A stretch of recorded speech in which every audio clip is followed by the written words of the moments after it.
السلام السلام علیکم۔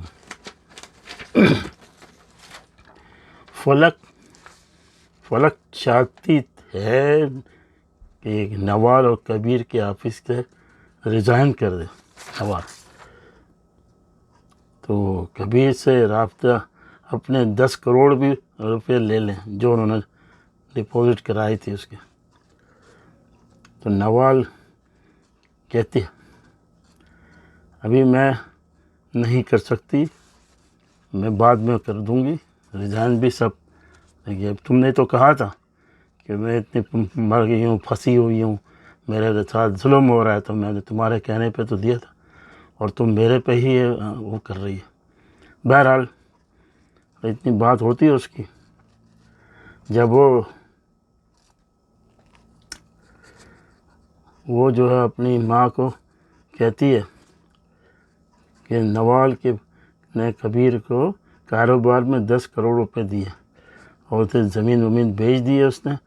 اور اس کو دے دیے، اور کہتی ہے مجھے بتایا بھی نہیں ہے، یہ کیسے ہو سکتا ہے، اس کو بلاؤ فوراً۔ تو جو وہ کہتی بلاؤ، اور اماں جان سے جو ہے نا قانون کی کچی ہے، فوراً عمل کرتی ہے اور اس کی گھر پر بلاتی ہے اس کو، جبکہ فلک اور اندر ہی اندر خوش ہوتی ہے، کیونکہ اس سے کسی کو خوش نہیں دیکھی جاتی۔ اور وہ نوال کی ماں کو اور وکیل کو کہتی ہے کہ جائیداد میں اس کی ماں کہتی ہے کہ جائیداد میں میری دونوں بیٹی کا آدھا حصہ ہونا چاہیے۔ تو وہ اس سے بولتی ہے ٹھیک ہے، لکھوا کے لاتی ہے، وہ لکھوا کے لاؤ اور حصہ ملے گا دونوں کو، نوال اور فلک کا ہوگا۔ اچانک فلک جو ہے ٹی وی پہ آتی ہے اور کبیر کے بارے میں پریس کانفرنس کرتی ہے، بہت گھٹیا الزام لگاتی ہے، زبان سے استعمال کرتی ہے، اور اسی کی اماں جان ٹی وی دیکھتی ہے، پریس کانفرنس کرتی۔ کبیر اپنے آفس میں فون کر کے کہتا ہے کہ معلوم کرو اس فلک کے پیچھے کون ہے،